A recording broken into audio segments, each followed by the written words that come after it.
Welcome back to Sunday Live. In just a moment, we'll be speaking with our Mashujaas here in studio with us. But first, rally legend Joginder Singh has passed away today in the United Kingdom, where he had been residing. Singh, named as the Flying Sikh, was one of the best rally drivers in the 1970s and in the 1980s as well. He won the Safari Rally 3 times, 1965, 1975 and 1976, when it was being run as part of the World Rally Championships event. He was the first Sikh driver to also win an international rally. He was also the first man to win the Safari Rally 3 times. He boasts a record of 19 finishes in 22 events. He was 81 years old.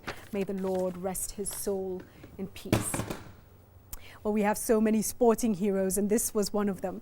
And thank you so much for joining us in studio. It's great to have you, Gituwa Kahengeri, Secretary General of the Mau Mau War Veterans Association. Yeah. And Abdul Haji, the country knows and loves you. Your face is familiar to so many people. Thank you for making time to be with us today. Thank you, Gita. Gitu, let me start with you. Your father, Kahengeriwa Gitu, was fighting for the rights of Africans at a time when the colonial government had come in and taken control. You joined this fight as a young man, passionate about liberation.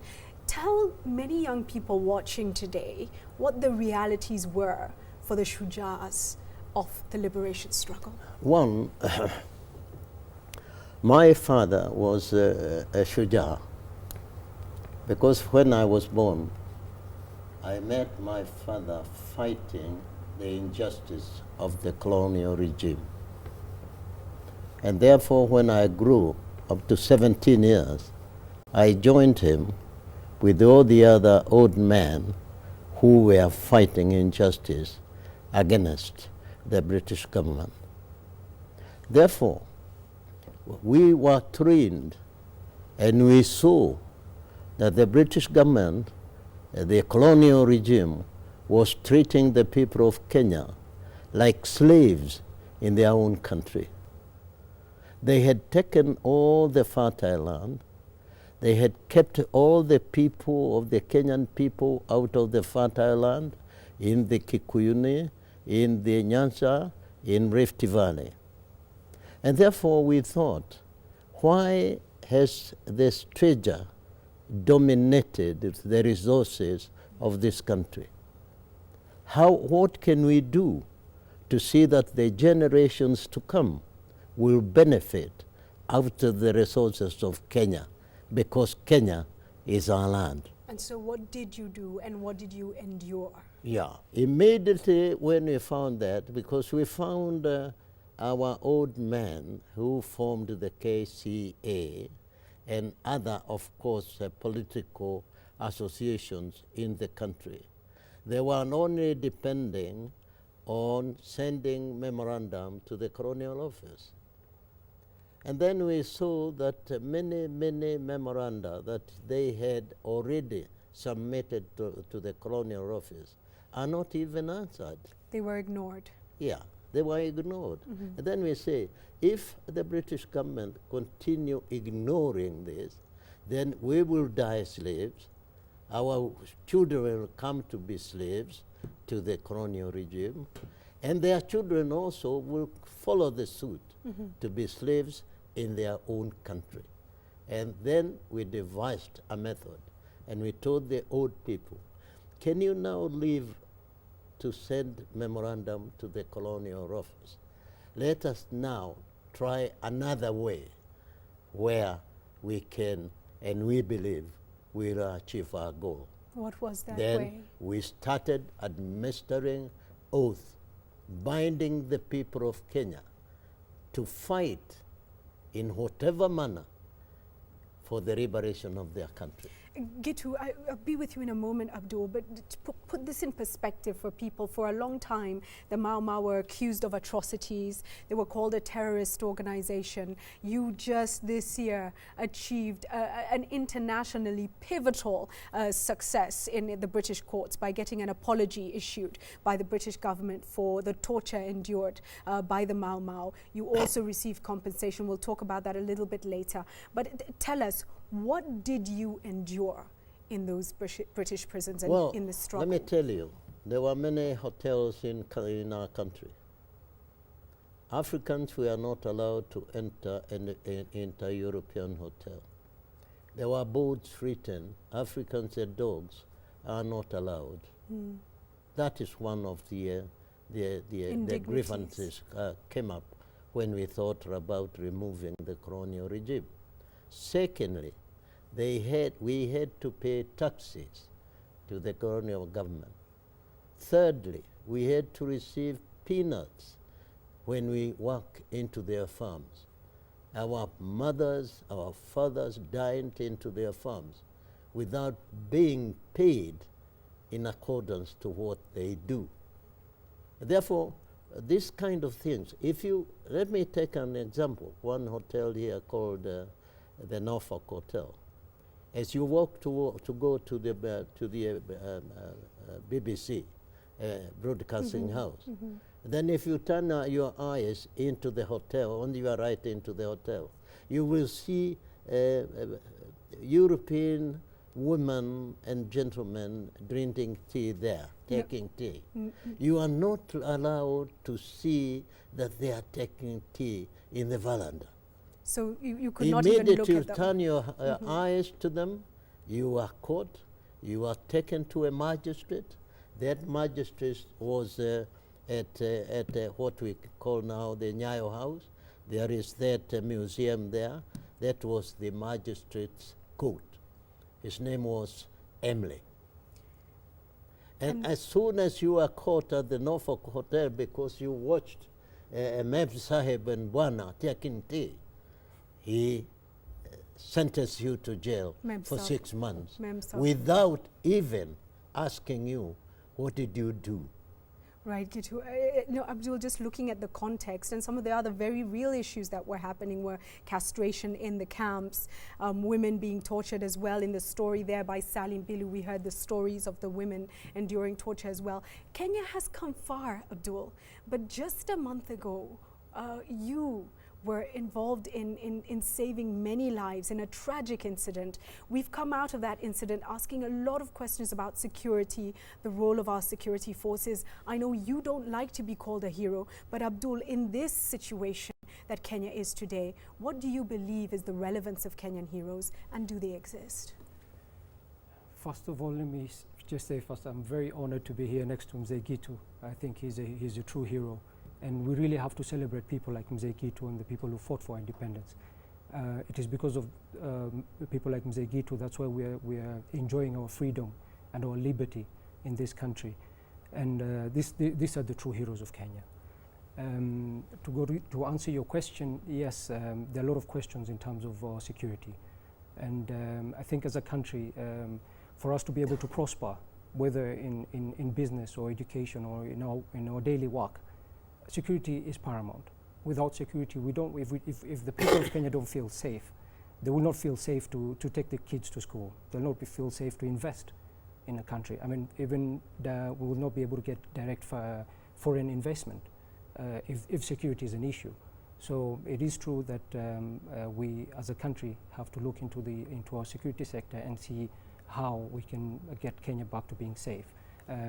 The Kenya they fought for was definitely not a Kenyan where security will just run amok. They had a vision, they had a goal. They wanted us to enjoy our freedom, our liberty, and with that, to enjoy our sovereignty and security. And I think it is important that we cherish the fight they fought, the blood that was lost. How do we have to honor them. How do we do that? In your mind, as a country, we definitely have to come together and probably debate on the best way to do it. I'm not an expert, I'm not a security expert, I cannot say exactly what needs to be done.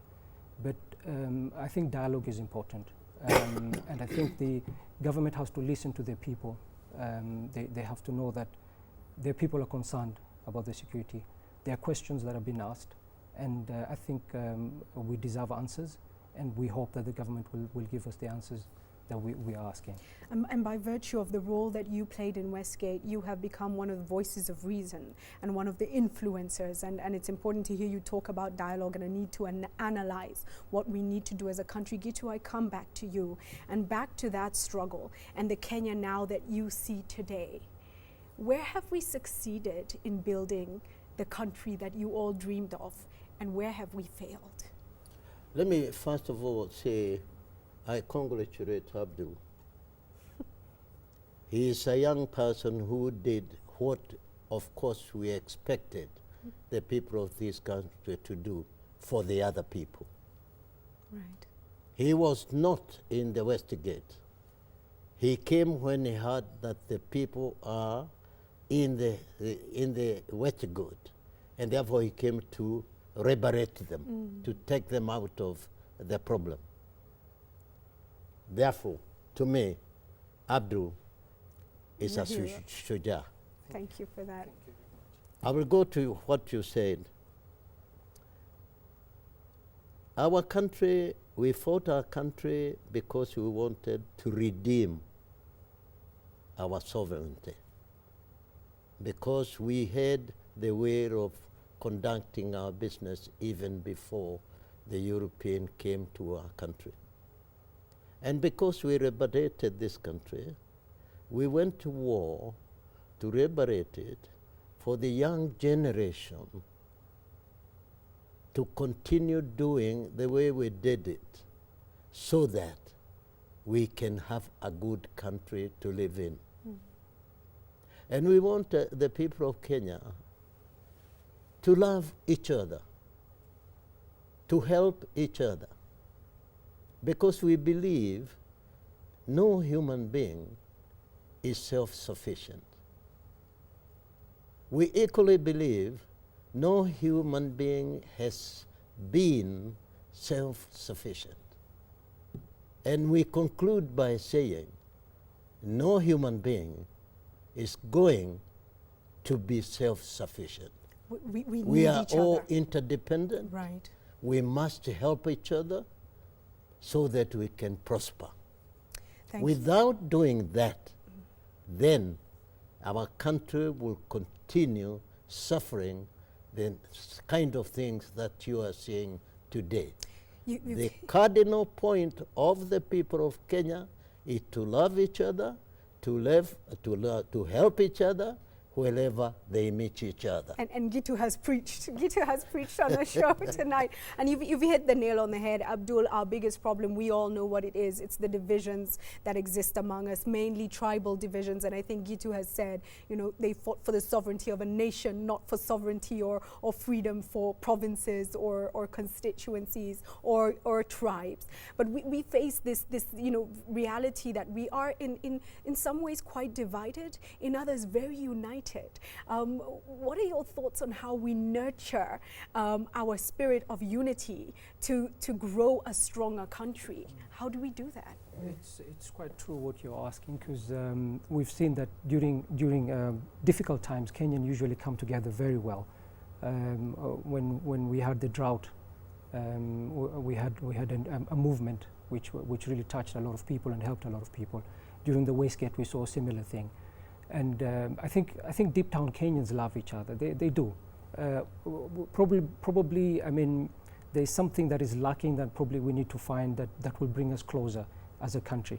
But what is important is that we have to be patriotic as citizens of Kenya. And patriotism to me is loving your country unconditionally and loving the people who live in the country, regardless of their tribe, where they come from, where they were born. This is very important. We have to be more patriotic. And what I saw at the Westgate, the way the people came together, I was very proud and touched by the Kenyans and what they did. And this is the kind of thing that I think Kenyans have to realize, that from ordinary people, we have heroes in all of us. The people who were helping each other at the Westgate during that time, those are heroes. The people who gave blood, those are heroes. The people who gave money, all those are heroes. We have heroes in all of us. I'm going to ask you now, as we wind up, to each of you, please give your message to Kenyans on what you think each and every one of us can do to be a shujaa for this country. I think you've started. It's a patriotism unconditional for the country. And also do tell us, who are your personal shujaas? Who do you celebrate in your life, Gitu? Well, I will celebrate all the people who work for the good of this country. People who go like Abdul to save the lives of others. I will say that we have succeeded in many things. We have good roads now. This is a result of the people of Kenya working together. We should not let what we have done go to the dogs just because we are selfish. It is better that we work for the people of Kenya, like we did in England the other day. We brought to Kenya, we people who do not have money even, we brought to Kenya 2.6 billion in form of compensation to the people who were tortured by the British government. We also brought to Kenya an apology that the British government apologized for what they did in our country when they were here. We also brought a memorial to be built by the British government For because all those they have been calling terrorists must be written into that memorial, now being heroes and heroines. Right. Therefore, it's a great thing that we have done as freedom fighters.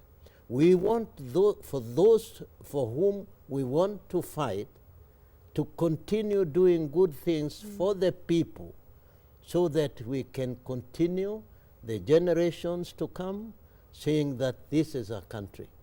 God did give us this country, all the people of Kenya. Right. It's ours. If you find at one day, Judith, somebody discriminating other peoples because they belong to the Central Province or Nyanza Province or Embu Province or Turkana, immediately you realize that is not a man or a woman to make Kenya prosper.